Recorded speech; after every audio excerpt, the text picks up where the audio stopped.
Sukmamu itu kudu dibersihkan, nak. Sukmamu itu harus dibersihkan. Aku pas ngelihat sukmamu itu peteng, gelap, kata Mbak Ji. Kembang kantil kuning ini panganan. Nah, Mbak Lumo di situ sambil ngomong, sambil menyodorkan 2 buah bunga kantil yang warnanya kuning itu. Jikri kaget, loh, ini dimakan, Mbak. Waduh lah, kayak Susana, Mbak. Pintu dikunci, dia duduk bersila, terus dia menyalakan dupa. Disitulah membuat suasana itu berubah jadi sakral dan agak serem. Tapi yang paling mengerikan adalah ketika Jikri ini tiba-tiba ketawa sendiri. Dan dia sendiri juga nggak tahu kenapa dia tiba-tiba ketawa sendiri. Wah, dia ketawa terkekeh-kekeh sendirian di kamar yang gelap itu. Dan setiap kali dia ketawa atau mengerang itu, mulutnya selalu mengeluarkan air liur dalam jumlah yang nggak wajar.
Bismillahirrahmanirrahim. Assalamualaikum warahmatullahi wabarakatuh. Sobat Kembara Sunyi dimanapun teman-teman berada.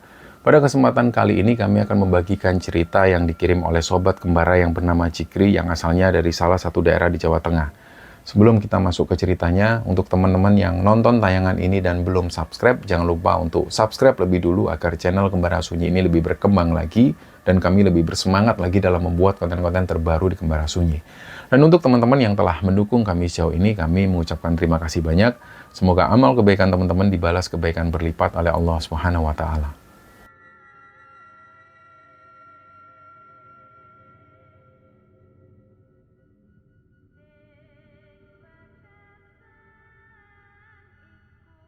Ya, sebelum masuk ke ceritanya teman-teman, ada satu pesan penting yang ingin kami sampaikan sebagai disclaimer untuk teman-teman semua. Jadi cerita yang akan teman-teman dengar ini bukan sekedar cerita mistis biasa, tapi sebuah peringatan keras bahwa kita ini hidup di dunia yang penuh ujian. Entah itu masalah rumah tangga, masalah ekonomi, atau diuji dengan penyakit mungkin.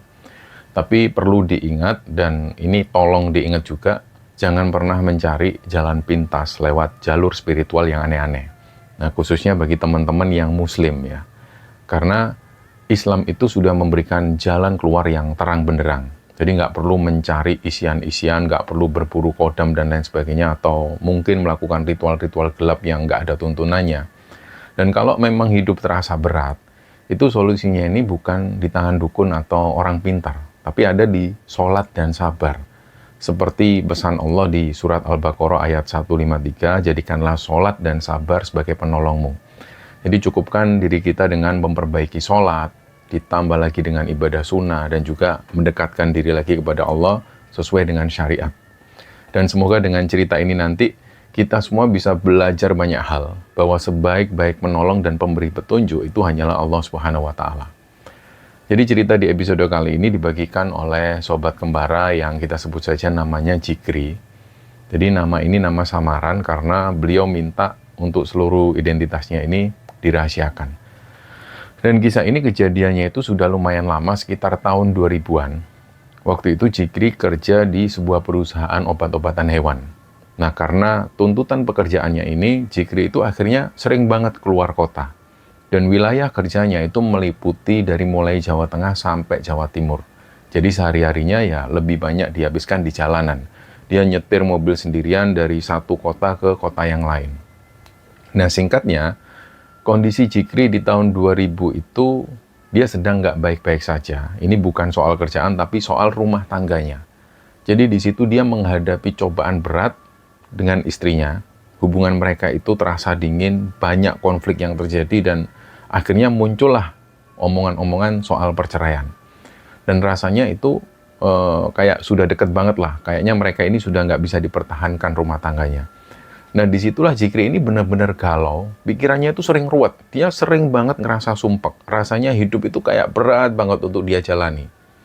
Nah, terus suatu siang, Jikri ini kan lagi kerja. Dia melakukan perjalanan dinas dari Surabaya menuju ke Solo. Dia nyetir mobil sendirian, seperti biasa. Nah, pas sampai di daerah perbatasan Ngawi dan Seragen, tepatnya di area hutan Jati Mantingan, pikiran Jikri ini makin kacau. Dan teman-teman yang orang Jawa Timur atau sering lewat jalur selatan itu pasti tahu jalur Mantingan ini. Kanan kirinya itu hutan jati, terus jalannya lurus, tapi juga kadang bergelombang. Apalagi di tahun 2000-an itu, suasananya tentu belum seramai sekarang. Nah, di tengah hutan jati itu tiba-tiba dia ini ada terbesit pikiran jahat. Itu tiba-tiba muncul begitu saja, dia ini pengen bunuh diri. Dan saking putus asanya dengan masalah rumah tangga, dia mikir, udahlah mati aja lah, biar nggak stres terus-terusan. Dia nggak tahu tiba-tiba dia berpikir seperti itu, dan pas pikiran itu muncul sekitar 200 atau 300 meteran di depan mobil Jikri itu, dia lihat ada bus. Busnya ini besar, dan bus ini lagi ngebut dari arah berlawanan, ugal-ugalan, dan bus ini berusaha nyalip bus lain di depannya. Jadi posisi bus itu masuk ke jalur berlawanan, di jalurnya Jikri. Jadi istilahnya bus ini ngeblong. Jadi persis di jalur Jikri dan persis di depan mobilnya Jikri. Normalnya, kalau kita nyetir dan ada bus yang nyalip terus mau makan jalan kita, ya kalau istilah orang Jawa ya sing waras ngalah. Kita pasti refleks ngerem atau paling nggak minggir menghindari supir yang ugal-ugalan ini, supir gendeng ini. Tapi Jikri enggak. Dia malah mikir ini kesempatan dia untuk mengakhiri hidup. Dia nggak mau ngalah. Jadi dia teruskan, dia genggam setirnya kuat-kuat, dia malah makin gas mobilnya. Niatnya itu memang mau ditabrakkan sekalian ke bus itu. Biar mati, biar selesai semua masalah. Itu yang ada di pikirannya. Dan begitu jarak makin dekat, sekitar 100 atau 200 meteran, bus ini makin besar di pandangan mata Jikri. Dan bus ini sudah melakson dengan bunyi yang kenceng banget. Tapi tiba-tiba di detik-detik yang benar-benar krusial itu, tiba-tiba ada suara bisikan di telinga Jikri. Suaranya itu jelas banget, kayak ada orang yang ngomong persis di sebelah kupingnya. Jadi bisikan itu kira-kira suaranya gini, "Hei, dua anakmu itu siapa yang ngerawat, nek kon mati? Anakmu bakal dirawat bapak tiri, opo kon ikhlas?" Nah, mendengar bisikan itu, Jikri kaget. Dia memikirkan, ini suara siapa? Anakmu siapa yang merawat? Kalau kamu mati, kalau nanti anakmu dirawat sama bapak tiri, apa kamu ikhlas? Nah, mendengar bisikan itu, Jikri langsung kaget. Jadi kayak slow motion, yang seharusnya jaraknya ini cepat banget, tapi tiba-tiba setelah mendengar suara bisikan itu langsung adegannya jadi kayak slow motion. Dan mendengar bisikan itu, Jikri kaget, tiba-tiba bayangan wajah dua anaknya itu muncul di kepalanya. Nah, sontak dalam sepersekian detik itu, Jikri langsung banting setir ke kiri. Mobilnya langsung keluar dari aspal, masuk ke jalan makadam itu, dan terasa banget guncangan mobil di atas tanah yang nggak rata itu. Jikri akhirnya injak rem mendadak sampai mobilnya berhenti. Terus bus yang tadi mau dia tabrak itu langsung lewat dengan kecepatan yang tinggi. Cuma selisih beberapa detik. Kalau tadinya ini Jikri telat banting setir sedikit saja, itu ceritanya pasti beda. Nah, pas di dalam mobil itulah, Jikri ini lemas. Langsung keringat ini mengucur deras. Dia nunduk di setir, dia nangis sejadi-jadinya. Dia nyesel banget sama keputusan bodoh yang hampir dia ambil tadi. Nah, terus di sela-sela tangisannya itu dia mikir, nah itu tadi suara siapa yang ngingetin dia tadi? Jikri celinguan di dalam mobil, dan jelas nggak ada siapa-siapa di dalam mobil, dia sendirian. Tapi kok bisikan itu tadi benar-benar nyata. Dan memang bukan suara hati, tapi suara yang terdengar itu benar-benar jelas di telinga. Nah, singkatnya setelah agak tenang itu, dia lanjutkan perjalanan ke Solo dengan perasaan yang masih campur aduk. Dia masih bertanya-tanya juga siapa sosok yang membisiki dia tadi. Dan sepulangnya dari tugas di Solo, dia nggak bisa nyimpen kejadian itu sendirian. Akhirnya dia temuinlah salah satu temannya, sebut saja namanya Mas Karni. Nah, Mas Karni ini dikenal Jikri sebagai orang yang sudah lama belajar tentang spiritual.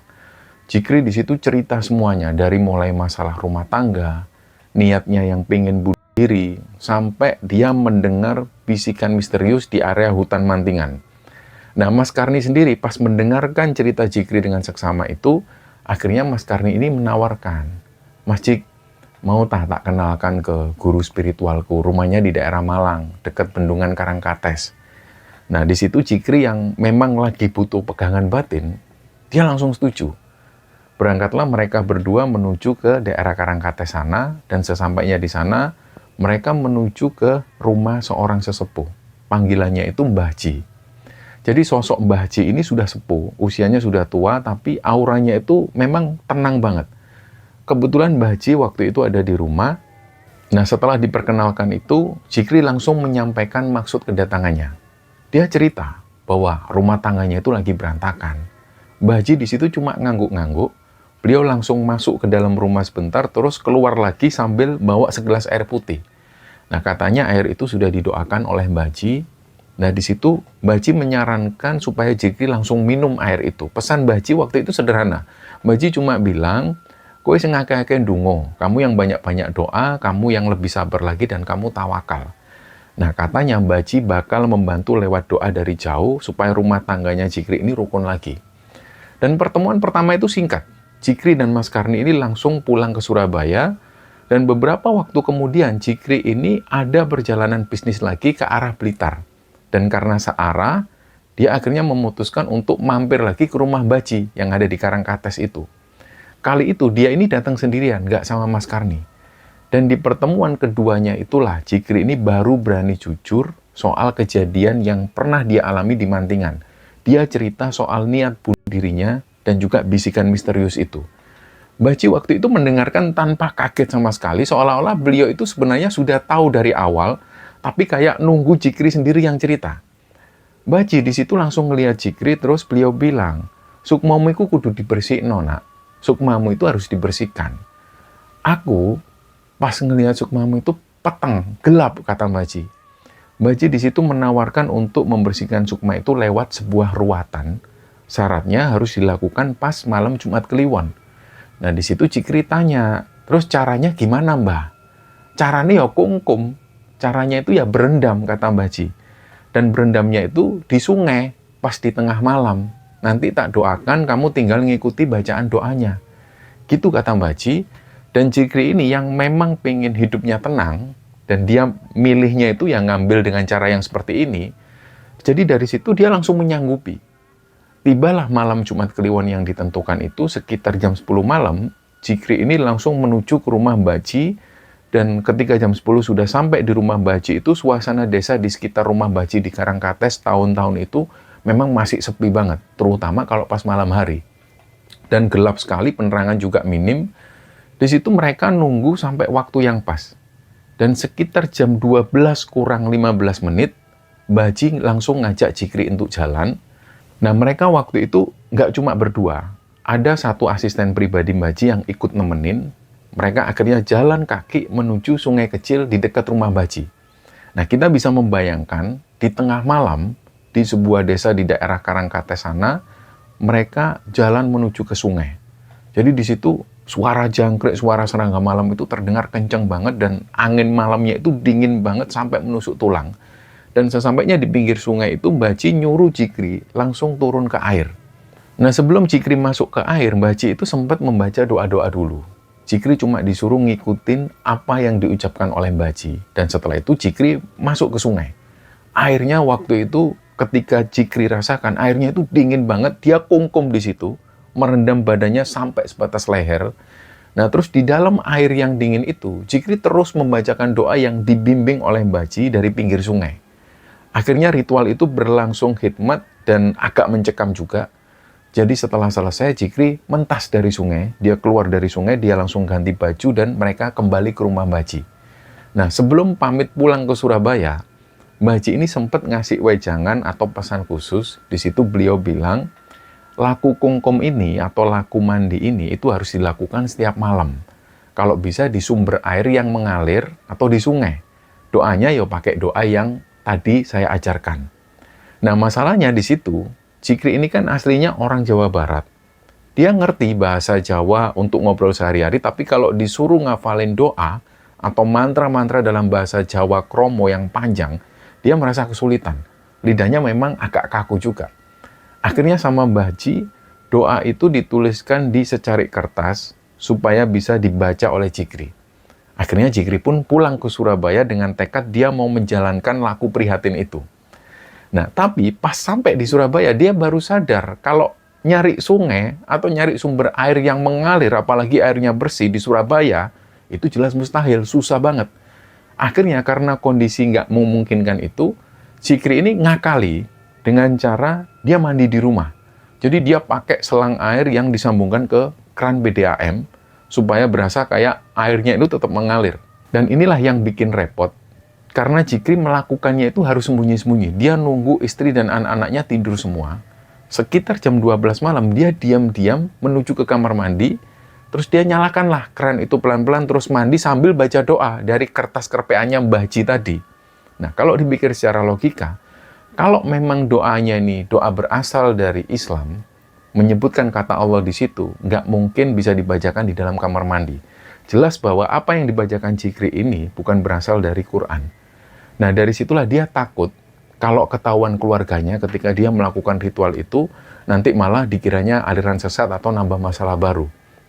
Dan karena ribet, harus kucing-kucingan sama keluarga dan susah juga nyari tempat yang pas, ritual mandi malam ini akhirnya cuma bertahan selama sekitar 6 malam. Dia nggak kuat untuk melanjutkan, dan itulah pengalaman pertama Jikri belajar spiritual-spiritual semacam ini. Nah, di usia dia yang ke-36 tahun, akhirnya dia ketemu sosok guru kayak Mbah Ji, yang menurut Jikri orangnya bijak dan baik. Nah, sayangnya karena jarak dari Surabaya menuju ke daerah Blitar itu lumayan jauh, Jikri nggak bisa sering-sering nengok Mbah Ji. Sampai suatu hari dia dapat kabar yang membuat dia sedih banget. Waktu dia mau berkunjung ke Karangkates, ke rumah Mbah Ji, dikabarkan bahwa Mbah Ji ini masuk rumah sakit. Jadi dia nggak jadi ke sana, dan nggak lama setelah kabar itu, dikabarkan lagi bahwa Mbah Ji meninggal dunia. Disitulah Jikri merasa kehilangan banget karena dia merasa belum tuntas belajarnya. Singkatnya, setelah Mbah Ji nggak ada, setelah Mbah Ji meninggal itu, Jikri tanya lagi ke Mas Karni. Mas, ada nggak guru yang deket-deket Surabaya aja, biar gampang kalau mau sowan? Disinilah Mas Karni akhirnya mengenalkan Jikri ke salah satu muridnya Mbah Ji juga katanya. Yang katanya orang ini juga dipercaya untuk melanjutkan keilmuan beliau. Namanya itu Pak Gani, tinggalnya di daerah Sidoarjo. Akhirnya Jikri pun datang menuju ke Pak Gani. Di sana dia mengulangi proses yang mirip. Ada mandi kembang lagi dan ada prosesi pengangkatan sebagai murid. Jikri akhirnya berguru sama Pak Gani lumayan lama, sekitar 2 tahunan. Tapi selama 2 tahun itu Jikri merasa kok kayak jalan di tempat, nggak ada kemajuan apa-apa dalam batinnya. Dia merasa yang laku atau yang melakukan perjalanan ini atau yang punya kemampuan ini kok cuma Pak Gani. Sementara dia sebagai yang dicap murid itu ya cuma segitu-gitu aja. Masalah utamanya ini kembali lagi ke syarat ritual. Pak Gani ini orangnya saklek. Syaratnya harus mandi malam di sungai atau sumber air. Nah, di Surabaya dan Sidoarjo, nyari sungai yang layak untuk ritual itu susahnya setengah mati. Sekalinya ada, pasti airnya kotor atau tempatnya itu terlalu terbuka. Nah, Jikri itu jadi sering gagal untuk menjalani syaratnya. Akhirnya di situ, Jikri ini curhat lagi ke Mas Karni. Dia bilang kalau dia kesulitan untuk mengikuti metodenya Pak Gani karena kendala tempat itu. Mas Karni di sini paham kondisi Jikri, dan singkat cerita Mas Karni mengenalkan Jikri ke orang pintar yang lain. Nah, kali itu alirannya beda, bukan satu jalur sama Mbah Ji atau Pak Gani. Orang ini satu kantor sama Mas Karni. Kita sebut saja namanya Mbah Lumo. Nah, pertemuan dengan Mbah Lumo inilah yang nantinya bakal membuka babak baru dalam perjalanan spiritualnya Jikri. Sosok Mbah Lumo ini beda banget karakternya. Dan kejadian-kejadian yang dialami Jikri setelah mengenal Mbah Lumo itu jauh lebih intens dan serasa di luar nalar. Mbah Lumo ini sosoknya agak beda. Beliau itu kerja di daerah Pasuruan, tapi rumah aslinya itu ada di Pare, Kediri. Jadi kalau Jikri mau ketemu, ya dia harus pinter-pinter atur waktu. Biasanya Jikri ini nyempetin mampir ke tempat kerjanya Mbah Lumo di Pasuruan kalau pas dia ini lagi ada perjalanan pulang dari dinas, dari Malang atau Blitar, dia sempatkan mampir. Itu pun nggak bisa sering-sering, soalnya rumah Jikri kan di Surabaya. Jadi ketemunya ya curi-curi waktu. Terus di awal-awal perkenalan ini, fokus Jikri itu masih sama. Dia pengen menyelamatkan rumah tangganya yang sudah di ujung tanduk. Nah, setiap kali ketemu, Mbak Lumo itu selalu bantu doa. Bedanya sama guru-guru sebelumnya, di tempat Mbak Lumo ini ada maharnya. Ya, memang kalau dalam kasus ini, menurut Jikri itu wajar. Jikri mikirnya ya mungkin buat beli perlengkapan ritual atau ubur rampenya. Dan ada satu kejadian yang masih diingat banget oleh Jikri. Waktu itu Jikri ini curhat, kalau istrinya itu kayaknya sudah bulat banget mau cerai. Mendengar itu Mbak Lumo ngasih instruksi yang agak nyeleneh. Jik, wis ta, iki panganan. Kembang kantil kuning ini panganan. Nah Mbak Lumo di situ sambil ngomong, sambil menyodorkan 2 buah bunga kantil yang warnanya kuning itu. Jikri kaget loh, ini dimakan Mbak. Waduh lah kayak Susana Mbak. Jikri di situ sempat kaget. Loh iya, dikunyah pelan-pelan, dikunyah pelan-pelan.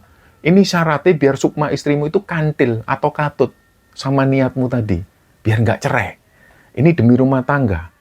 Akhirnya di situ Jikri mikir, ya sudahlah, demi rumah tangga, dia pun nurut. Dia ambillah bunga kantil itu dan baunya harum banget, khas bunga kantil yang biasa dipakai di mantenan atau di kuburan itu. Tapi begitu masuk mulut dan mulai dikunyah, rasanya aneh. Dia tetap ngunyah pelan-pelan, teksturnya itu seret di tenggorokan, rasanya getir campur wangi yang menyengat di lidah, dan seumur-umur Jikri belum pernah makan kembang. Ya baru itu. Pas menelan itu, perutnya itu langsung nolak. Rasanya mual banget dan pingin muntah. Tapi dia tahan sekuat tenaga karena dia takut kualat kalau dimuntahin. Akhirnya dia telan paksa 2 buah bunga kantil itu sampai habis. Tapi meskipun sudah ikhtiar makan kembang kantil sampai bahkan dia mau muntah, perceraian keluarganya ini tetap terjadi. Singkatnya di situ Jikri ini resmi digugat cerai oleh istrinya, putusan pengadilan pun keluar. Dan Jikri di situ harus keluar dari rumah. Hak asuh anak itu memang jatuh ke istri, tapi Jikri di situ masih boleh ngajak anak-anaknya nginep tiap akhir pekan. Selain itu Jikri masih wajib harus ngasih nafkah bulanan sampai anak-anak usianya 21 tahun. Jikri di situ menerima kenyataan itu dengan pasrah, dia akhirnya angkat kaki dari rumah lamanya, terus dia pindah ke tempat baru. Nah kebetulan di pekerjaan barunya itu, dia dikontrakkan sebuah rumah, yang rumah ini difungsikan sekaligus sebagai kantor. Jadi satu paket, tempat tinggal dan juga tempat kerja. Dan nggak lama setelah cerai itu, Jikri nikah lagi, dia jalanin hidup baru sama istri barunya ini, mereka berdua akhirnya saling bahu-membahu mengelola kantor cabang itu, atas izin pimpinan pusat di Jakarta. Dan kehidupan duniawinya ini mulai ketata lagi. Nah, di titik itulah keinginan belajar spiritual Jikri ini muncul lagi. Bahkan lebih kuat dari sebelumnya. Dia merasa dia butuh pegangan. Akhirnya suatu hari Jikri ini sengaja meluangkan waktu khusus untuk datang ke rumah Mbak Lumo yang ada di Kediri. Dia sudah mantap mau minta diangkat jadi murid resminya. Jadi bukan cuma sekedar pasien yang datang kalau pas ada butuhnya. Di situ Mbak Lumo ini menyambut baik niat itu. Ya wes, kalau kamu mantep, nanti malam kita prosesi ya. Nah malam itu di daerah Pare, Kediri, suasananya itu sunyi banget. Rumah Mbak Lumo ini tipikal rumah desa yang hawanya adem. Jadi ritual pengangkatan murid itu dilakukan pas tengah malam. Sebelum masuk ke inti ritual, Jikri ini disuruh mandi dulu. Ini bukan mandi biasa, tapi mandi keramas, pakai air kembang 7 rupa yang sudah disiapkan. Airnya dingin. Baunya wangi kembang nyampur jadi satu. Pas guyuran pertama, Jikri ini langsung mulai merinding. Ini bukan cuma karena dingin, tapi kayak ada hawa lain yang menemani dia di kamar mandi itu. Nah, setelah mandi, Jikri masuk ke sebuah kamar khusus. Kamar ini gelap, nggak ada lampu sama sekali. Cuma ada sedikit cahaya remang-remang dari luar yang menyelinap masuk lewat celah-celah ventilasi itu. Nah, di dalam gelap itu, Mbak Lumo ini mulai membaca mantra-mantra. Bahasanya itu full bahasa Jawa. Jikri yang aslinya orang Sunda ya, dia cuma bisa diam dan mendengarkan. Sambil dia berusaha ngikuti pelan-pelan kalau pas disuruh niruin oleh Mbak Lumo. Disitulah Mbak Lumo bilang, ya wes iki tak isi yo, kodame yo, buat penjagaan dirimu. Waktu itu Jikri ya polos banget, dia cuma nganggo oh nggih Mbak. Dia sama sekali nggak kepikiran buat tanya kodam apa yang dimasukkan, atau mungkin dia bisa tanya jin jenis apa yang mau dimasukkan, sosoknya kayak gimana. Dia nggak tanya apapun, dia pasrah bongkoan istilahnya. Dia percaya total sama gurunya ini. Akhirnya proses pengisian itu rasanya aneh banget. Cikri merasa waktu itu kayak ada hawa anget yang jalar masuk ke punggungnya. Terus kemudian menyebar ke seluruh badan. Memang berat, tapi kemudian terus hilang. Satu hal yang membuat Cikri lega, ajaran Mbah Lumo ini itu rasanya lebih ringan secara fisik dibanding dengan guru-gurunya sebelumnya. Gak ada lagi syarat mandi di sungai tengah malam yang membuat dia kesusahan. Tapi gantinya, Cikri diwajibkan melakukan ritual doa setiap malam di rumahnya sendiri. Nah, pesan Mbah Lumo waktu itu pokoknya tiap malam sempatkan baca ini. Masuk kamar, kunci pintu, matikan lampu. Nah, Cikri pun akhirnya rutin menjalankan itu di rumah barunya. Dia siapkan satu kamar khusus, jendelanya ditutup gorden rapat biar nggak ada cahaya yang masuk, pintu dikunci, dia duduk bersila, terus dia menyalakan dupa. Asap dupa mulai ngepul, memenuhi ruangan yang gelap itu, dan baunya mulai menyengat. Disitulah membuat suasana itu berubah jadi sakral dan agak serem. Doa pembukanya itu selalu sama. Cikri ini harus nyebut, Kakang Kawah, Adi Ari-Ari, Sedulur Papat Limo Pancer. Terus barulah di situ dia harus menyebut nama-nama para leluhurnya. Baru setelah itu berdoa kepada Tuhan Yang Maha Esa. Nah, setiap kali Cikri mau masuk ke fase hening atau ke fase meditasi dalam doanya itu, reaksinya ini benar-benar di luar kendali. Jadi badannya itu kayak diambil alih secara paksa. Kadang-kadang di tengah malam itu dia tiba-tiba mengerang keras. Suaranya itu berat dan panjang. Jadi dia itu sering mengerang. Suara itu keluar seperti itu dari tenggorokannya. Kayak ada sesuatu yang maksa keluar. Nah, di situ istri barunya Cikri yang tidurnya di kamar sebelah itu kadang sampai kebangun. Ini karena saking kerasnya erangan Cikri malam itu. Tapi istri Cikri ini nggak berani ganggu. Nah, di malam-malam yang lain reaksinya beda lagi. Dia tiba-tiba bisa nangis sesenggukan. Nangis yang benar-benar sedih, pilu, kayak orang yang menanggung beban dosa. Dan dia sendiri juga nggak tahu kenapa kok dia bisa nangis seperti itu. Air matanya itu ngalir deres. Tapi yang paling mengerikan adalah ketika Cikri ini tiba-tiba ketawa sendiri. Dan dia sendiri juga nggak tahu kenapa dia tiba-tiba ketawa sendiri. Wah, dia ketawa terkekeh-kekeh sendirian di kamar yang gelap itu. Dan ketawanya itu bukan ketawa yang bahagia, tapi ketawa yang mistis. Dan setiap kali dia ketawa atau mengerang itu, mulutnya selalu mengeluarkan air liur dalam jumlah yang nggak wajar. Istilahnya itu ngecas, tapi ngecasnya parah. Dan air liurnya itu netes terus sampai membasahi baju dan juga lantai. Saking banyaknya, Cikri ini sampai harus menyiapkan handuk kecil untuk nutupi kakinya supaya nggak basah kena liurnya sendiri.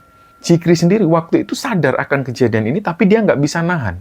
Badannya itu kayak gerak sendiri. Karena dia bingung dan agak takut, akhirnya dia tanya ke Mbah Lumo, pas dia sowan ke rumah Mbah Lumo yang ada di Kediri itu. Dia tanya, Mbah, kenapa ya Mbah kok saya kalau doa reaksinya selalu seperti itu? Kadang-kadang ngerang, kadang-kadang nangis sesungguhan, sampai ngiler-ngiler, Mbah. Mbah Lumo sendiri jawabnya santai. Oh, itu berarti sukmamu masih terbelenggu masa lalu, nak. Masih banyak kotoran emosi. Sudah biarin aja, itu proses pembersihan. Kamu harus keluarkan suaranya, jangan ditahan. Itu biar bisa komunikasi dua arah sama yang datang pas kamu doa. Cikri di situ nurut lagi. Dia pikir ya, ini adalah proses yang wajar. Tapi lama-kelamaan dia merasa ini kok komunikasinya cuma satu arah. Dia cuma merasakan gejolak emosi, nangis, ketawa-ketawa sendiri, tapi nggak ada dialog di situ. Dia nggak pernah mendengar suara gaib yang ngajak ngobrol. Inilah yang dimaksud Cikri, ini cuma satu arah. Nah, pernah suatu malam, pas dia ini lagi ritual kusuk-kusuknya itu, tiba-tiba di depan mata Cikri, yang waktu itu dia terpejam, itu tiba-tiba muncul cahaya. Cahayanya itu terang banget, cahaya putih yang menyilaukan, tapi munculnya itu cuma sepersekian detik, terus hilang. Nah, dia bingung, itu tadi cahaya apa? Apa memang itu tadi kodamnya? Atau cuma halusinasi dia? Dan sampai sekarang dia nggak pernah tahu jawabannya. Dan semenjak jadi muridnya Mbah Lumo, dan dia diisi kodam itu, Cikri merasa punya aura yang beda. Dia merasanya, dia tuh kayak jadi lebih pemberani. Dia jadi lebih tenang ketika ngademin orang. Dan singkatnya di tahun 2006, waktu itu Cikri ini lagi melakukan perjalanan naik bus patas dari Semarang menuju ke Surabaya. Busnya waktu itu sepi, penumpangnya ini nggak sampai 15 orang, dan banyak banget kursi yang kosong. Dia duduk sendirian di deretan tengah. Pas ketika itu bus ini berhenti di terminal, naiklah seorang bapak-bapak, perawakannya tegap, rambutnya cepak, terus badannya kekar. Ya bisa dibilang mirip banget lah sama aparat atau tentara. Dan logikanya di situ, Cikri ini masih bingung juga. Bis ini kan sepi. Orang itu pasti milih duduk sendirian supaya dia merasa lega. Tapi bapak-bapak ini aneh. Dia jalan di lorong bis, ngelewati bangku-bangku kosong itu, terus langsung berhenti persis di sebelah Cikri. Terus kemudian si bapak-bapak ini ngomong, "Mas numpang duduk sini ya mas." Dia langsung duduk di sebelahnya Cikri. Cikri cuma jawab, "Oh enggak pak, monggo pak." Ya dia nggak bisa nolak.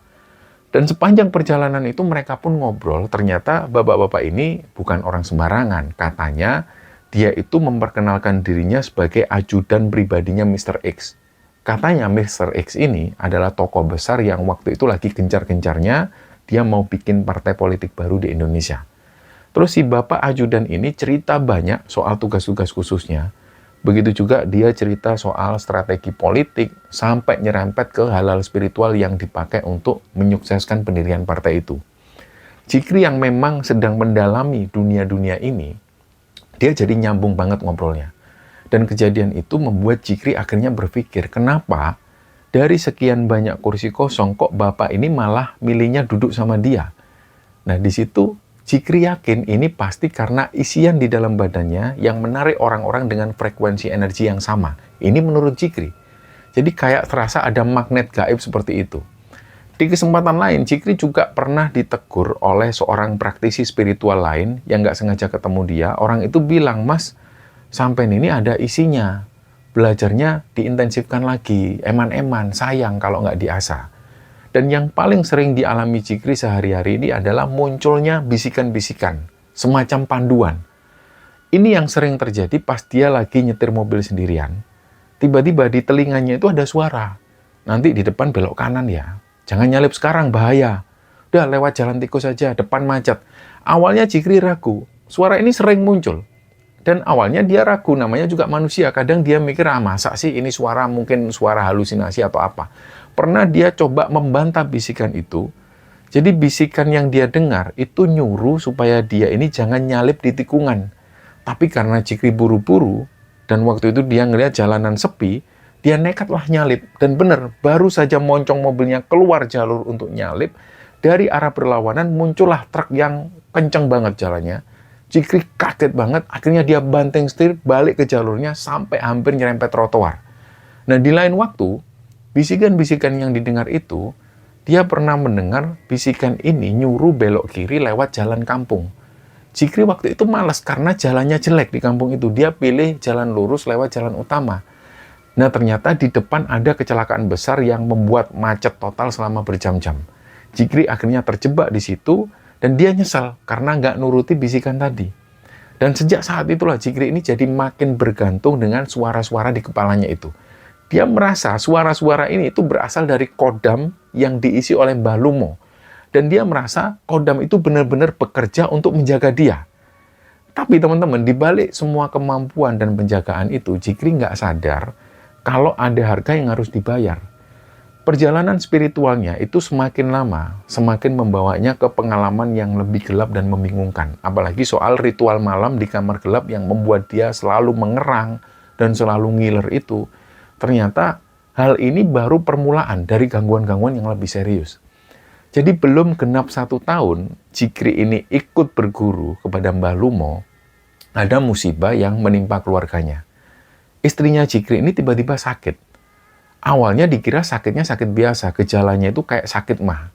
Jadi perutnya perih, dia merasa mual, nggak nafsu makan lagi. Langsunglah waktu itu dibawa ke dokter spesialis penyakit dalam. Akhirnya oleh dokter ini dikasih obat mah yang standar, obat mah yang biasa-biasa saja. Tapi anehnya, obatnya sudah diminum sampai habis, sakitnya nggak kunjung sembuh. Malah makin parah. Dan karena panik, dia akhirnya coba ikhtiar jalur non-medis. Dia bawalah istrinya itu ke gurunya, si Mbah Lumo ini. Dan sama Mbah Lumo, istrinya itu akhirnya didoakan, disuruh minum air putih yang sudah diritualkan, terus dikasih resep jamu-jamuan. Cikri di situ telaten. Dia telaten membuatkan jamu itu untuk istrinya. Tapi hasilnya tetap nihil. Sakitnya tetap nempel dan nggak mau pergi. Cikri akhirnya balik lagi ke jalur medis. Dia ganti dokter sana sini. Dia menuju ke rumah sakit A, rumah sakit B. Semua dicoba dan diagnosanya naik dari MAH jadi GERD. Asam lambungnya naik sampai ke kerongkongan. Kondisi kesehatan istrinya ini kayak timbul tenggelam. Kadang dia kelihatan sehat, tapi besoknya tiba-tiba drop lagi, sampai nggak bisa bangun. Dan puncak ketakutan Jikri itu, ketika dia membawa istrinya berobat ke Jakarta. Ketemulah dia dengan salah satu dokter di sana, dan di situ istrinya divonis hal yang sangat menyeramkan sekali. Di situ dokter bilang, ini kondisinya sudah parah Pak, istri Anda ini. Kemungkinan usia istri Bapak ini nggak lebih dari 6 bulan. Mendengar ini, lemeslah Jikri. Tapi dia nggak mau nyerah. Karena dia punya rezeki lebih waktu itu, Jikri akhirnya membawa istrinya berobat ke luar negeri. Karena dia lebih percaya. Banyak dokter-dokter di Indonesia ini yang nggak berkompeten, dia mikirnya ini harus dibawa ke luar negeri. Dibawalah ke Malaysia. Di sana dilakukan pemeriksaan secara menyeluruh, mulai dari endoskopi dan juga kolonoskopi, dimasukkan selang kamera ke lambung dan usus dari istrinya ini. Hasil dari Malaysia ini sebenarnya agak melegakan. Kondisinya, istrinya itu dibilang sudah membaik, tapi anehnya setiap kali istrinya Jikri ini banyak pikiran, atau dia stres sedikit, sakitnya langsung kambuh lagi, perutnya sakit melilit-lilit. Total 6 tahun Jikri itu menemani istrinya bolak-balik ke rumah sakit. Biaya yang keluar itu sudah nggak kehitung, habis banyak banget, sampai akhirnya mereka itu ada di titik yang pasrah. Mereka sudah menyerah dengan pengobatan medis yang seperti itu aja, dan mencoba berdamai dengan penyakitnya itu. Nah, di tengah kemelut yang ngurusi istrinya yang sakit ini, hubungan Jikri dengan Mbah Lumo itu mulai renggang. Jadi ceritanya waktu itu Mbah Lumo itu sudah resign atau sudah keluar dari pekerjaan utamanya di Pasuruan, dan otomatis pemasukan beliau ini berkurang. Imbasnya, kenalah ke murid-muridnya termasuk Jikri. Setiap kali Jikri sowan atau berkunjung ke rumah Mbah Lumo di Pare sana, suasananya itu jadi nggak enak. Jikri di situ sudah mulai merasa terbebani karena ujung-ujungnya Mbah Lumo itu selalu ngomongin soal duit. Jadi ada saja maharnya. Belum lagi Mbah Lumo sering minta bantuan finansial secara langsung. Kayak bener-bener Jikri ini ditodong langsung oleh Mbah Lumo. Dan jumlahnya itu juga nggak sedikit. Istrinya Jikri yang waktu itu kondisinya sakit-sakitan, dia mulai protes, "Mas, kok gurumu itu minta duit terus Mas? Kita ini kan lagi butuh biaya untuk berobat." Jikri sadar, omongan istrinya ini benar. Dia harusnya tahu prioritasnya yang mana. Akhirnya dengan berat hati, Jikri memutuskan hubungan dengan Mbah Lumo. Dia berhenti jadi muridnya Mbah Lumo, dan lagi-lagi tempat curhat Jikri ini adalah teman lamanya, yaitu Mas Karni. Jikri cerita soal Mbah Lumo yang jadi mata duitan itu, dan respon Mas Karni waktu itu santai. Dia bilangnya gini, ya wajar toh Jik, belajar ilmu gituan kan harus siap mahar. Anggap aja lah kayak kita ini bayar uang sekolah, nggak ada yang gratis. Tapi karena Jikri ini sudah ilfil sama Mbah Lumo, Mas Karni akhirnya mengenalkan Jikri ke kenalan barunya, namanya Mas Rano. Mas Rano ini masih muda banget, usianya sekitar 30 tahunan, tinggalnya itu di daerah Sidoarjo, dekat sama rumahnya Mas Karni. Orangnya ini kerjanya serabutan, ya dia ngerjain apa aja lah. Jadi tukang bangunan juga pernah, servis motor juga bisa, pokoknya kerjaan fisik dia jago. Nah, singkat cerita, perkenalan pun terjadi. Jikri ini mulai berguru ke Mas Rano. Syarat awal dari Mas Rano ini klasik banget. Dia ngelihat Jikri terus dia bilang, "Wah, sukmamu peteng, sukmamu gelap, Mas. Kudu diruat." Selalu seperti itu, dan Jikri nurut. Dia pikir mungkin karena dia lama nggak dibersihkan, atau mungkin efek masalah istrinya yang sakit itu. Akhirnya malam ruatan pun ditentukan, dan jelas ada maharnya. Lokasi di rumah Mas Karni di Sidoarjo itu dijadikan lokasi ritualnya. Yang ngeruat itu langsung Mas Karno. Nah, kejadian pas ruatan itu benar-benar di luar nalar. Waktu itu musim kemarau, langitnya cerah, bintang juga kelihatan. Tapi pas Mas Karno ini mulai ritual, di pertengahan acara itu tiba-tiba ada angin kenceng. Angin kenceng datang tiba-tiba, suara anginnya itu kayak mau merobohkan atap. Dan nggak lama setelah angin kenceng ini, itu terdengar suara petir. Petirnya kenceng banget. Kira-kira 3 kali ledakan petir yang keras banget, persis di atas rumahnya Mas Karni. Dan seketika itu juga, hujan langsung turun dengan deras banget. Padahal itu musim kemarau, nggak ada mendung, tiba-tiba badai. Nah, di tengah suara hujan yang menghajar rumah itu, Mas Karni dan Mas Rano ini tiba-tiba ribut. Mereka itu bilang kalau mereka mencium bau anyir. ada bau amis darah yang menyengat keluar dari tubuh Jikri. Jikri sendiri bingung. Dia merasa dia nggak ada luka, nggak berdarah juga, tapi kok bau amis itu nempel di badannya. Dan setelah ritual selesai dan hujan pun reda, Mas Rano cerita. Dia ceritanya dengan nafas ngos-ngosan. Katanya dia barusan berkelahi secara gaib untuk mengeluarkan sosok yang ada di badannya Jikri. Mas Rano bilang, "Sampai ngerti nggak, Mas? Apa yang barusan keluar?" Ya di situ Jikri ya geleng-geleng karena dia nggak tahu apa-apa. Mas Rano ini bilang, "Itu Bathara Karang, Mas." Nah, mereka menjelaskan ternyata kodam yang selama ini dibilang penjaga oleh guru sebelumnya, yaitu Mbah Lumo, itu sebenarnya adalah sosok Bathara Karang. Dan sifat asli Bathara Karang itu jahat. Dia minta tumbal energi. Mas Rano bilang di situ, inilah penyebab istrimu yang sakit bertahun-tahun. Ya ini, si Bathara Karang inilah yang menghisap darah istrimu setiap hari ketika sampean, mohon maaf, berhubungan suami istri. Jadi ketika sampean melakukan hubungan suami istri dengan istri sampean, Bathara Karang ini menghisap energi dari istrimu. Energinya disedot habis-habisan. Jikri kaget. Dia kayak merasa bersalah waktu itu. Niat hati dia pengen cari pegangan spiritual, malah jadi parasit untuk istrinya sendiri. Dan tentu, ruatan pelepasan Bathara Karang ini juga nggak gratis. Ada mahar lagi yang harus dikeluarkan oleh Jikri. Tapi lagi-lagi demi kesembuhan istrinya, ya Jikri nggak mikir dua kali waktu itu. Dia langsunglah keluarkan uang. Dan setelah pelepasan Bathara Karang ini, Jikri mulai belajar keilmuan versi Mas Rano. Mas Rano juga bisa mijit pakai transfer energi pas badan lagi capek dan katanya bisa juga narik benda pusaka. Nah, suatu hari Jikri ini ngundang Mas Rano ke kantor barunya yang ada di Surabaya. Jikri merasa usaha dan kantornya lagi diganggu orang. Dan tanda-tandanya itu jelas banget. Kantor itu setiap hari disapu, dipel, kondisinya bersih sampai kinclong, tapi sering banget tiba-tiba muncul kelabang atau binatang yang aneh-aneh. Dan ukurannya itu nggak main-main. Kelabang ini yang dilihat oleh Jikri dan istri itu sebesar korek api kayu, warnanya merah kehitaman. Itu munculnya di sudut-sudut ruangan, kadang di bawah meja kerjanya Jikri. Mas Rano pun datang, istilahnya dia mulai scan lokasi. Dan katanya benar, ini adalah serangan dari pesaing bisnis yang main dukun. Akhirnya kantor Jikri ini pun dipageri, dikasihlah benteng gaib oleh Mas Rano. Tapi gangguan nggak berhenti sampai di situ, masih sering ada kejadian-kejadian aneh. Kalau pas Mas Jikri ini lagi semedi di tengah malam, di dalam kamar kantor itu, tiba-tiba terdengar suara ledakan.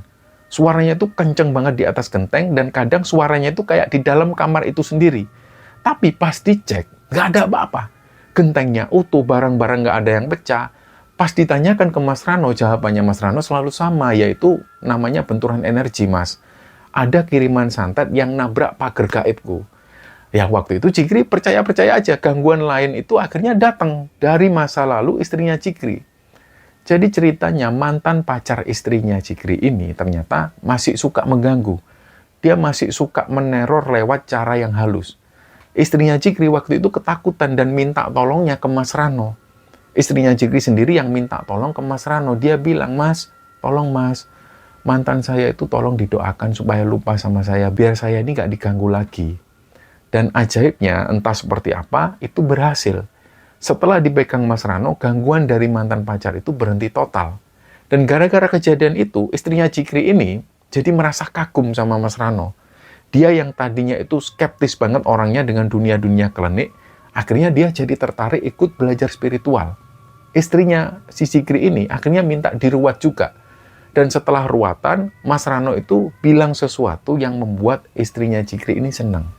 Dia bilang gini, "Bu, sampean ini ternyata masih ada darah keturunan dari salah satu Sunan Wali Songo."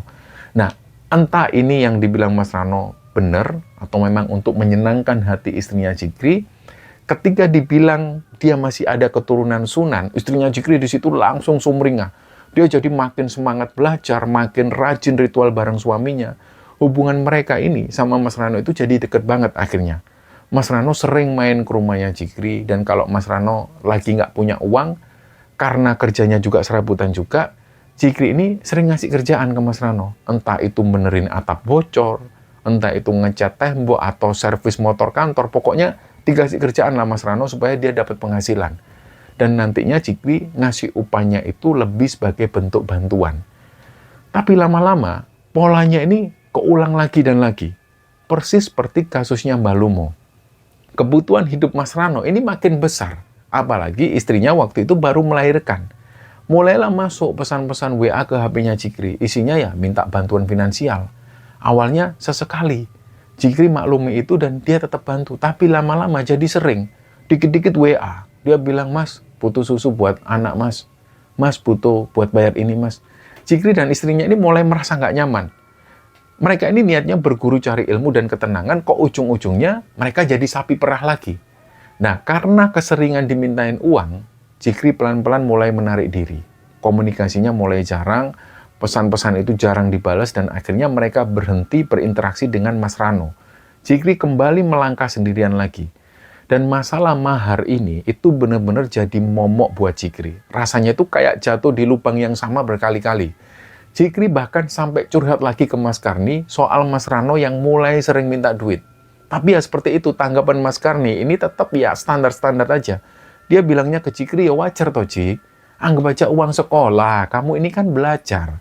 Jawaban itulah yang membuat Jikri ini nggak puas. Dia merasa ini kok jadi ladang bisnis. Singkat cerita, Jikri ini ada tugas kantor ke Jogja. Di Jogja itu tanpa sengaja, dia ketemu sama teman lamanya pas zaman SMP. Panggil saja namanya Pak Rudi. Ya namanya teman lama, terus mereka ketemu ya pasti ngobrolnya ngalor ngidul. Dari obrolan yang santai sampai akhirnya obrolan yang berat-berat dan nyerempet ke masalah pribadi. Ternyata nasib Pak Rudi ini 11-12 sama Jikri. Pak Rudi juga pernah gagal berumah tangga, beliau juga pernah cerai, terus larinya ke dunia spiritual untuk nyari pegangan. Dan mirisnya lagi, Pak Rudi ini juga punya pengalaman pahit. Dia juga pernah jadi sapi perah guru spiritualnya. Mereka sama-sama dipusingkan soal mahar, yang seolah-olah ini adalah gaji bulanan bagi si dukun. Disitulah Pak Rudi bilang, "Aku sekarang ini sebenarnya sudah nemu tempat belajar enak, Jik. Gurunya santai, nggak ribet. Dan yang paling penting, ini tanpa mahar." Jikri langsung tertarik di situ. Belajar di mana? Sama siapa? Akhirnya Pak Rudi mengenalkan Jikri ke gurunya. Namanya Mas Yadi. Mas Yadi ini tinggalnya itu di Jogja. Pertemuan pertama Jikri dengan Mas Yadi ini beda banget rasanya dibanding guru-guru yang sebelumnya. Kalau Mas Yadi ini orangnya sederhana, bicaranya juga lugas, dan beliau orangnya logis. Yang membuat Jikri kaget adalah Mas Yadi itu langsung nolak ketika Jikri minta diangkat jadi muridnya. Mas Yadi itu cuma bilang gini loh, "Saya ini nggak nyari murid mas, kalau mau belajar bareng-bareng ya monggo. Tapi kita posisinya itu rekanan, partner spiritual, kita sama-sama belajar lah." Mendengar itu Jikri merasa dihargai banget. Nggak ada hierarki guru-murid yang kaku. Mas Yadi ini kemudian ngecek kondisi badan halusnya Jikri, ternyata ruatan yang dilakukan dulu oleh Mas Rano itu nggak benar-benar bersih. Masih banyak sisa-sisa energi negatif yang nempel. Malah kesannya itu kayak ditumpuk-tumpuk. Akhirnya Mas Yadi melakukan pembersihan total. Jikri itu ibaratnya dinolkan lagi. Mas Yadi ngomong gini, "Ini ilmu-ilmu lamamu, kodam-kodam isian, ini semua saya buang ya mas. Kita mulai dari awal lagi." Jikri pasrah di situ. Dan setelah dibersihkan oleh Mas Yadi, rasanya itu enteng. Ini yang dirasakan oleh Jikri, nggak ada lagi drama benturan energi, nggak ada lagi erangan atau nangis-nangis nggak jelas seperti sebelumnya. Dan semuanya itu terasa hening. Dia mulai merasa tenang dan damai. Benar-benar kayak baru pertama kali mengenal spiritual yang sehat. Dan sepulangnya dari Jogja itu, Jikri cerita ke istrinya. Dengan sangat antusias sekali, dia bilang ke istrinya, "Ma, aku nemu guru baru di Jogja, Ma. Namanya Mas Yadi. Orangnya enak, Ma, nggak ada mahar-maharan." Tapi karena istrinya ini sudah sering kali dikecewakan dengan orang-orang semacam ini, ya respon istrinya waktu itu biasa saja. Istrinya sudah skeptis duluan. "Nah lah, paling yo awal-awal aja gratisan, nanti lama-lama ujung-ujungnya duit lagi kayak si Rano atau si Lumo itu." Jikri di situ berusaha meyakinkan, "Enggak mah, beda mah. Mas Yadi ini punya pekerjaan tetap. Dia orangnya juga mapan secara ekonomi. Temenku Pak Rudi ini sudah lama ikut dia dan nggak pernah dimintain uang sepeser pun." Di situ istrinya cuma diem, belum sebegitu percaya. Nah, karena Jikri ini kerjanya di Surabaya dan Mas Yadi itu posisi tinggalnya di Jogja, mereka nggak bisa ketemu tiap hari. Jikri cuma bisa ke Jogja kira-kira sebulan sekali, itu pun pas lagi ada dinas. Nah, sebagai bekal, Mas Yadi itu ngasih amalan atau bacaan wirid untuk dibaca Jikri di rumah. Terus meskipun badan Cikri ini sudah dibersihkan, ternyata teror di kantor dan di rumahnya itu belum sepenuhnya hilang. Gangguan kelabang itu masih ada. Jadi ada kelabang-kelabang dengan seukuran korek api, dengan warna merah yang kehitaman, itu masih sering muncul. Dan kalau Cikri melihat, itu langsung dia bunuh. Tanpa mikir dia langsung bunuh. Nah, suatu hari Mas Yadi dan Mbak Rudi ini main ke rumah Cikri yang ada di Surabaya. Mumpung ada pakarnya, ya mereka sekalian bersih-bersih rumah. Maksudnya bersih-bersih secara gaib itu tadi. Barang-barang yang dianggap jadi sarang negatif atau media santet itu dibuang semua oleh Mas Yadi. Harapannya setelah dilakukan itu, rumah itu jadi adem ayem. Tapi ternyata serangan terakhir dari pihak lawan ini justru semakin nekat. Kejadiannya malam hari waktu itu. Beberapa saat setelah kunjungan Mas Yadi itu, Cikri dan istrinya ini posisinya tidur di kamar. Suasananya itu hening. Lampu kamar juga dimatikan, jadi cuma ada cahaya remang dari lampu jalan. Tiba-tiba istrinya Cikri waktu itu teriak histeris, "Pi, tolong Pi." Cikri langsung kaget, langsung loncat kebangun. Istrinya waktu itu gelagapan sambil nepuk-nepuk mukanya sendiri. Lah Cikri tentu tanya, "Loh kenapa Ma? Kenapa Ma?" Cikri panik di situ, Pi, ada binatang apa ini Pi yang ngerayap di bibirku Pi? Pi, lihat Pi, ada yang jalan di mulutku Pi, mau masuk lubang hidung Pi, tolong Pi." Suara istrinya itu gemeter ketakutan, tangannya itu kayak berusaha menyingkirkan sesuatu dari wajahnya. Tapi dia nggak berani megang. Akhirnya di situ Cikri langsung nyalakan lampu kamar. Begitu lampu nyala, Cikri ngeliat di atas bibir istrinya, persis di bawah lubang hidung itu, ada kelabang. Ukurannya lumayan besar juga, seukuran batang korek api kayu. Warnanya merah, kehitam-hitaman, dan itu benar-benar bergerak cepat kayak mau masuk ke lubang hidung istrinya. Tanpa mikir panjang, dia langsung sambar ke lubang itu pakai tangannya. Dia remes kuat-kuat, terus dia lempar ke lantai dan diinjak sampai mati. Istrinya langsung duduk, dia nangis kejer. Di situ dia shock. Kok tiba-tiba ada kelabang yang merayap di bibir dan kayak mau masuk ke hidung. Dan itu mengerikan sekali. Cikri di situ berusaha menenangkan istrinya sambil dia ini nyari-nyari lagi di kasur. Siapa tahu masih ada lagi. Dia bongkar bantal, dia lempar selimut, spray itu dikibaskan semua, dia cek kolong tempat tidur juga, cek kamar mandi yang ada di dalam, hasilnya nihil, nggak ada kelabang-kelabang yang lain. Jadi cuma ada satu ekor, dan itu pun langsung nempel di wajah istrinya dan kayak mau masuk ke hidung. Cikri di situ berusaha menenangkan istrinya, "Sudah Ma, tenang Ma, sudah mati Ma kelabangnya Ma." Malam itu mereka nggak bisa tidur lagi. Cikri di situ janji bakal menanyakan hal itu ke Mas Yadi. Akhirnya besok paginya, Sriki langsung telepon ke Jogja, dia telepon Mas Yadi, dia ceritakan kronologi kejadian kelabang di bibir istrinya itu. Mas Yadi diem. Beliau waktu itu kayak lagi nerawang, terus beliau ini ngasih jawaban yang membuat Cikri benar-benar emosi. Mas Yadi ini bilang, "Itu kiriman Mas." Nah tentu Cikri tanya, "Siapa yang ngirim Mas kalau sampean tahu?" Mas Yadi bilang, "Anu Mas Rano." Mas Yadi menjelaskan, Mas Rano ini sebenarnya sakit hati. Dia nggak terima diputus sepihak hubungan guru muridnya. Ya dia merasa kalau sumber ATM-nya itu hilang, Mas Samen kan sering ngasih uang. Dan menurut penerawangan Mas Yadi, Mas Rano ini dendamnya itu lebih ke arah istrinya Cikri. Karena Mas Rano menganggap istrinya Cikri itu yang menghasut Cikri untuk berhenti ngasih uang. Makanya yang diserang secara fisik adalah istrinya, bukan Cikri. Dan yang lebih parahnya lagi, Mas Yadi akhirnya membongkar niat busuk lainnya. Di situ dijelaskan bahwa Mas Rano itu sebenarnya naksir sama istrimu, Mas. Dia suka sama istrimu, tujuannya dia neror seperti itu supaya kalian balik lagi terus minta tolong ke dia. Kalau kalian balik, ya otomatis hubungan mereka ini terjalin lagi. Mas Rano bisa dekat lagi sama istrimu. Dan aliran finansialnya tentu lancar lagi. Nah, mendengar itu, Cikri ini benar-benar marah, tapi sekaligus dia lega. Karena akhirnya dia tahu siapa dalangnya.